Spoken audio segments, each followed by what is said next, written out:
Welcome to teachers academy. నేను మీ current affairs GK Ramu sir. ఏ రోజు 2024లో కరెంట్ అఫైర్స్లో భాగంగా రానున్న పోటీ పరీక్షలో UPSC and civils and group 1, group 2, DSC ఏ పోటీ పరీక్షలైనా తప్పనిసరిగా అడిగే ప్రశ్న మనకి గగనయాన్ మిషన్ భారతదేశంలోనే తొలిసారి ఈ యాత్ర చేయబోతుంది. ఇప్పుడంటే 2025 మానవ సహిత దాదాపుగా 4 మెంబర్స్ని పంపిస్తున్నారు.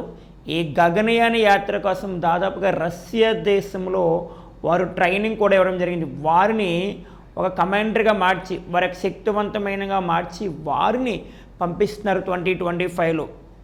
ఓకేనా? ఆ మిషన్కి పెట్టిన పేరే గగనయాన్ 2025. ఎంతమందిని పంపిస్తున్నారు, వారు గతంలో దేనికోసం పనిచేశారు, వారు ఏ స్టేట్కి చెందినవారు, ఇవన్నీ చూద్దాం నాన్న. మనం గగనయాన్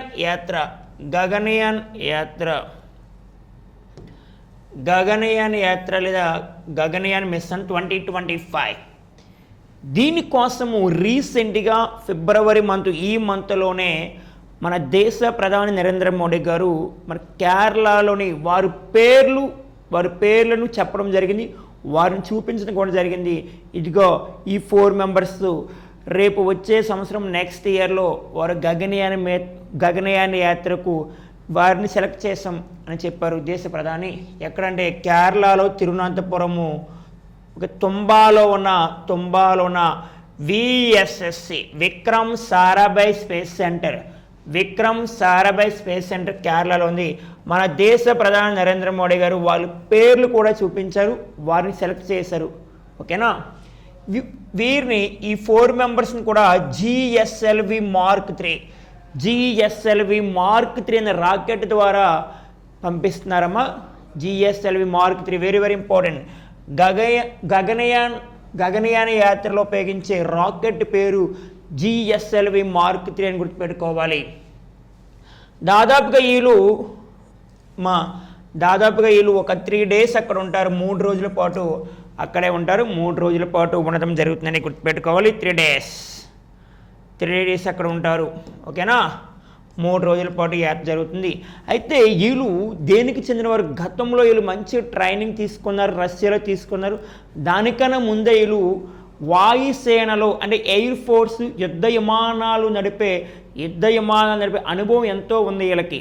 అటువంటి దాదాపుగా వీళ్ళు ఎన్నో బలమైన శక్తివంతమైన యుద్ధ విమానాలు నడిపే ఘనత వీరికి కలదు. గతంలో వీళ్ళు సుఖోయ్ 30 MKI యుద్ధ విమానం, మరియు MiG-29, జాగ్వార్, AN-32 అనే ఇంకా ఎక్స్ట్రా అలాంటి యుద్ధ విమానాలు నడిపే ఘనత వీళ్ళకి కలదు. అందువల్లనే వీళ్ళని సెలెక్ట్ చేశారు. దేనికోసము? గగనయాన్ మిషన్ కోసం. ఓకేనా? వాయుసేన యుద్ధ విమాన పైలట్లను కమాండర్లను కూడా సెలెక్ట్ చేశారు. ఈ 4 మెంబర్స్ కూడా వాయుసేనలో యుద్ధ విమాన పైలట్లు మరియు కమాండర్లు. వారిని మీకు ఇప్పుడు చూపించడం జరుగుతుంది. ఓకేనా? ఎస్. ఇంకనా గగనయాన్ మిషన్ యాత్ర 2025లో చేయబోతున్నాం కదా. ఈ 4 మెంబర్స్ని సెలెక్ట్ చేస్తున్నాను. ఈ 4 మెంబర్స్ని కూడా మన దేశ ప్రధాని నరేంద్ర మోడీ గారు రీసెంట్గా అనౌన్స్మెంట్ చేశారు. వాళ్ళ పేర్లు కూడా దాదాపుగా వీళ్ళకి 11 నెలల పాటు రష్యాలో చాలా శక్తివంతమైన బలమైన ట్రైనింగ్ ఇవ్వడం జరిగింది. ఓకేనా? వాళ్ళ పేర్లు ప్రశాంత్ బాలకృష్ణ నాయర్ 1976లో ఈయన కేరళ రాష్ట్రం చెందినవారు. కేరళలో ఈయన 1976లో జన్మించారు. ఎవరినైనా? ప్రశాంత్ బాలకృష్ణ నాయర్. సెకండ్ పర్సన్ అంగద్ ప్రతాప్ చెన్నైకి చెందినవారు. 1982లో జన్మించారు. ఆ 1982లో నాబార్డ్ బ్యాంక్ వచ్చింది, national bank for agriculture rural development. Third person Ajit Krishnan ఈయన ఉత్తరప్రదేశ్లో ప్రయోగరాజ్ ఈయన కూడా 1982లో జన్మించారు. ఫోర్త్ పర్సన్ సుభాన్షు శుక్లా ఎక్కడంటే లఖ్నపూర్ అంటే ఉత్తరప్రదేశ్లో ఉంది. ఈయన 1985లో జన్మించారు. ఇది గగనయాన్ యాత్ర లేదా గగనయాన్ మిషన్కి తొలి మానవ సహిత అంతరిక్ష యాత్ర పిలుస్తారు. ఏంటి తొలి మానవ సహిత అంతరిక్ష యాత్ర అని పిలుస్తారు. దాదాపుగా 400 km 400 కిలోమీటర్ ఎత్తులో ఉన్న కక్షలోకి వీళ్ళని ప్రవేశపెట్టబోతున్నారు 2025. ఎంతమంది 4 మెంబర్స్.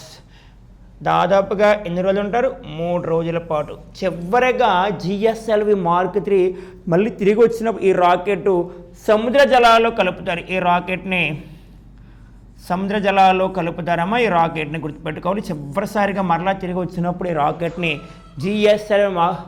GSLV Mark 3 రాకెట్ని సముద్ర జలాలు, ఎందుకంటే తన వేడిని రక్షించుకోవడానికి కాపాడుకోవడానికి సముద్ర జలాలు కలుపుతారు. ఇది మనకి గగనయాన్ మిషన్, గగనయాన్ యాత్ర. ఓకే, పోటీ పరీక్షలో అడిగే అవకాశం ఉంది. నెక్స్ట్ వీడియోలో మనం చూద్దాం. All the best.